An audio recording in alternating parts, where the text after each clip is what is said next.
fait-il à Lens-le-Villard? Eh bien écoutez, c'est ce que nous allons voir tout de suite. La semaine dernière, en effet, nous vous parlions de la Grande Odyssée qu'on présente comme la plus difficile des courses de chiens de traîneau au monde. Il reste encore 2 jours de compétition entre Savoie et Haute-Savoie.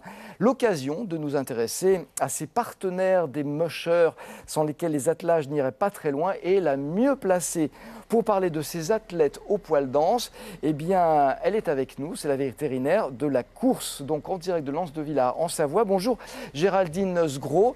Je vois qu'il ne fait pas très chaud. Est-ce qu'il neige à Lens-le-Villard ou pas? Oui, on a quelques flocons qui tombent ce matin sur Lens-le-Villard. Donc vous êtes la vétérinaire en chef de la Grande Odyssée. Vous êtes combien au total de vétérinaires à veiller sur ces athlètes? Alors nous sommes 11 vétérinaires à prendre soin de 400 athlètes sur la Grande Odyssée cette année. Oui. Alors quel est votre travail au quotidien sur ces animaux? Alors notre travail a plusieurs facettes. Les premiers jours de la course, nous avons eu un travail plutôt sanitaire. On devait examiner que tous les chiens soient en bonne forme, qu'ils aient bien supporté le transport pour les chiens qui venaient de loin, et vérifier que tous leurs papiers et leurs formalités administratives étaient bien remplis. Et après, pendant la course, nous avons plutôt un rôle d'expert de la médecine sportive, et nous avons une collaboration très étroite avec les mushers voilà, pour mettre des noms sur les différentes pathologies que peuvent avoir ces sportifs de haut niveau. Alors les pathologies, on en parlera dans un instant. On va voir tout de suite que pour les mushers, eh bien, les conducteurs d'attelage, effectivement, qui s'appellent les mushers, les chiens sont de véritables partenaires. Ensemble, ils forment une vraie famille. Regardez ce portrait de l'un des grands favoris de la Grande Odyssée. Kruger. Ouais, c'est bien.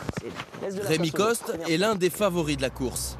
Dans son bus, les chiens dorment au chaud et sont nourris comme des sportifs professionnels du grand luxe. C'est composé de canards, de croquettes et puis de vitamines, d'ajout de fer, de vitamine B, de vitamine C. Comme tout sportif, en fait, ils ont besoin d'énormément de compléments. En tête, aujourd'hui, on va mettre Pepsi et Kruger. Cet ancien boulanger, meilleur ouvrier de France, a tout lâché en 2008 pour vivre sa passion en famille. Sa femme et ses 2 fils le suivent partout dans le monde sur ses courses. C'est un peu une aventure familiale, c'est sympa, des fois ça demande des contraintes, mais il y a beaucoup de joie, beaucoup de bonne humeur, donc c'est bien. Et non, les chiens de Rémi ne sont pas des huskies, mais des Eurohound, un savant mélange de chiens de chasse et de chiens nordiques pour une efficacité totale. Ouais, l'ordre c'est très important, en fait c'est ce qui va déterminer la performance. Donc en tout premier, on a ce qu'on appelle les leaders, ce sont ceux qui vont donner la direction. Ensuite on a les swings, ce sont ceux qui vont donner la vitesse. Ensuite les teams qui vont continuer à garder cette vitesse. Et en dernier lieu, les chiens les plus forts, on appelle ça les wheels. Car ce sont eux, les wheels, qui tirent vraiment le traîneau. Tous ces chiens parcourent 10 000 km par an, au pas de course, tout comme Rémi, qui a trouvé là une nouvelle manière d'engager son incroyable motivation. Je suis d'abord passionné de sport, d'endurance et de grands espaces. Et là, en fait, avec le travail, surtout avec les animaux, on a une relation particulière. C'est vraiment ce que je désirais faire. Alors, ces 14 chiens, Rémi les dorlote sans pour autant leur épargner les entraînements les plus durs. Et ça tombe bien, ils adorent ça. Bien entendu, c'est un athlète, c'est un moteur, mais c'est avant tout une personne avec qui on a beaucoup d'affinités. Et justement, si on veut être performant en compétition, il faut être très proche de ces chiens, parce que c'est là qu'ils vont aller en fait à 150%.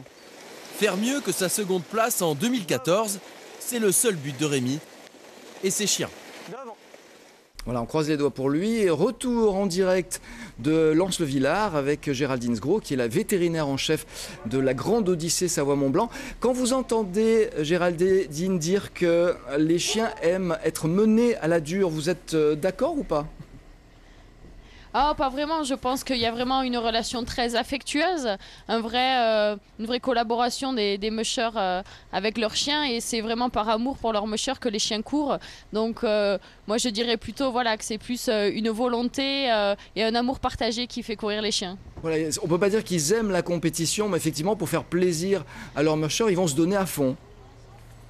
Voilà, par contre, effectivement, tous ces chiens de course sont des chiens qui se donnent à fond, sont des chiens très dynamiques, qui ont besoin de courir, d'être au grand air et de se dépenser. Et ça, par contre, ils aiment vraiment ça.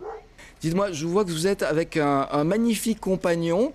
Est-ce que vous pouvez nous le présenter? C'est un chien de quelle race? Alors ça, c'est un Siberian Husky qui est la race originelle des chiens de traîneau. Ce chien-là s'appelle Elaskan. Voilà, et donc on retrouve des chiens de cette race sur la Grande Odyssée. On retrouve également les Eurohound, comme vous avez vu dans le reportage précédemment chez Rémi Coste. Et ensuite, on a des croisements intermédiaires qu'on va appeler les Alaskan Husky, alors que celui-ci est un Siberian Husky. Et l'Alaskan Husky va être croisé de cette race-là avec des chiens de chasse, un petit peu comme ceux de Rémi Coste. Oui. Alors, on parlait tout à l'heure des pathologies de ces chiens. Lesquelles sont les plus récurrentes? Alors, ce sont des pathologies un peu similaires à celles des marathoniens humains ou des gens qui font de l'ultra-trail. On va avoir beaucoup de pathologies musculo-tendineuses.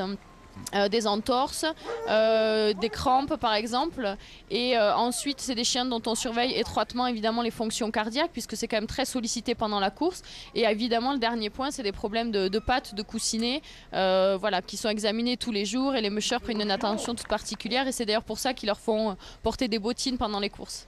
Alors justement, comment est-ce que vous repérez ces pathologies, sachant que le chien, même s'il est très expressif, il ne peut pas vous dire j'ai mal là, j'ai mal à un autre endroit. Il y a des choses qui se voient, évidemment, les coussinets, j'imagine que s'ils sont altérés, ça se voit, mais il y a des pathologies qui sont plus difficiles à repérer? Oui, alors ça évidemment c'est le savoir-faire des vétérinaires et également la collaboration avec le musher, puisque la plupart des pathologies sont détectées par le musher lui-même pendant la course. Il nous fait part de ses impressions d'un chien qui va moins tirer, être un peu plus fatigué pendant la course, et nous, avec notre regard d'expert, notre examen clinique très attentif, on va arriver à mettre un nom sur l'origine de ce problème. Voilà, et c'est vraiment le savoir-faire, l'expertise vétérinaire qui permet d'arriver à des conclusions précises. Oui. Et puis un matériel spécialisé aussi, peut-être notamment pour détecter le dopage, parce qu'il ne faut pas oublier, on est dans une compétition et certains chiens sont susceptibles non pas de se doper, mais d'être dopés. Alors, nous avons de quoi faire sur la course des examens complémentaires très poussés, des radiographies, des échographies, des analyses de sang. Mais cependant, ce ne sont pas les vétérinaires de la Grande Odyssée qui font les contrôles antidopage, puisque c'est quelque chose de très sérieux, le contrôle antidopage, et qui est réalisé par une agence indépendante qu'on appelle l'Agence française de lutte contre le dopage. Et là, quand ils se rendent sur la course, ils font des prélèvements de sang et d'urine comme chez l'homme. Oui. Mais c'est une agence indépendante. Ah, vous nous avez parlé tout à l'heure des différentes races de chiens. C'est vrai que l'historique, celle à laquelle on pense tout de suite, c'est le husky. Il existe vraiment combien de races qui sont particulièrement adaptées à cette vie-là et à ces performances-là?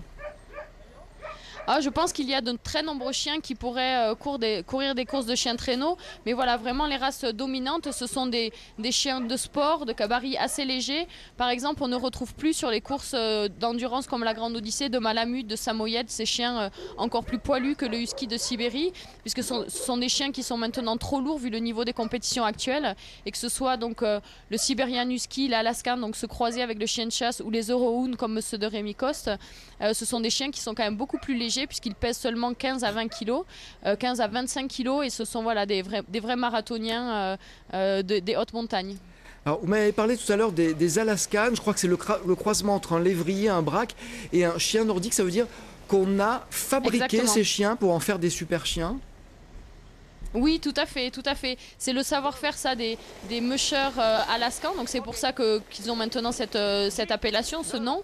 Les premiers sont apparus effectivement en Alaska. Ils avaient même introduit initialement un peu de chiens indiens, de loups, pour en faire des chiens voilà, très, on va dire, combatifs et persévérants, et à la fois très résistants au froid. Ouais. Ils ont quel caractère en gros, ces chiens?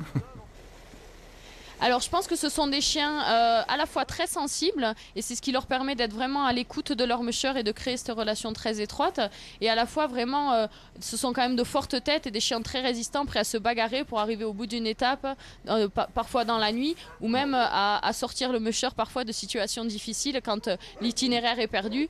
Voilà, ce sont des chiens qui sont très intelligents et très sensibles à la fois. Alors on se dit que ces chiens ne sont pas vraiment faits pour nos latitudes. Bon, quand on est en Savoie et en Haute-Savoie, sur les hauteurs, effectivement, ils sont peut-être très heureux. Ils ne sont pas faits, en tout cas, pour vivre dans des appartements. Qu'est-ce que vous en pensez, vous, quand vous voyez des gens qui achètent un husky dans un appartement? Alors, je pense qu'au fond, ce n'est pas forcément un problème. Il faut seulement être soi-même assez sportif ou en tout cas aimer le grand air. On peut tout à fait avoir un husky en appartement à condition de le sortir un minimum de 2 heures par jour et vraiment toute l'année, puisque ce sont quand même des chiens qui ont besoin énormément de se dépenser. Après, il est évident que si, hors de ses sorties, il a quand même accès à un jardin, je pense qu'il sera encore plus content de tout ça. Mais il faut toujours sortir un chien de toute façon pour qu'il puisse s'ébattre et puis renifler de nouvelles odeurs et aller à l'aventure dans chaque balade quotidienne. Donc c'est une idée reçue quand on pense que ces chiens sont malheureux, ne serait-ce qu'à cause de nos températures, parce qu'effectivement ce ne sont pas celles qu'ils rencontrent dans leur pays d'origine. Alors il faut par contre être assez prudent, hein. Évidemment, si on habite sur la côte méditerranéenne et qu'on a un husky, on a tout intérêt à avoir la climatisation, mais je pense effectivement que ce n'est pas le climat le plus adapté pour eux. Il faut quand même des climats assez frais. On va dire qu'au-delà de 25 degrés, ce sont des chiens qui peuvent être réellement inconfortables. Voilà, on ne les emmène pas sur la plage. En tout cas, merci beaucoup Géraldine Sgro de toutes ces informations que vous avez apportées. On vous rend à vos patients et à vos collègues. Donc je rappelle que cette course, la Grande Odyssée Savoie-Mont-Blanc, se prolonge jusqu'à mercredi. Voilà.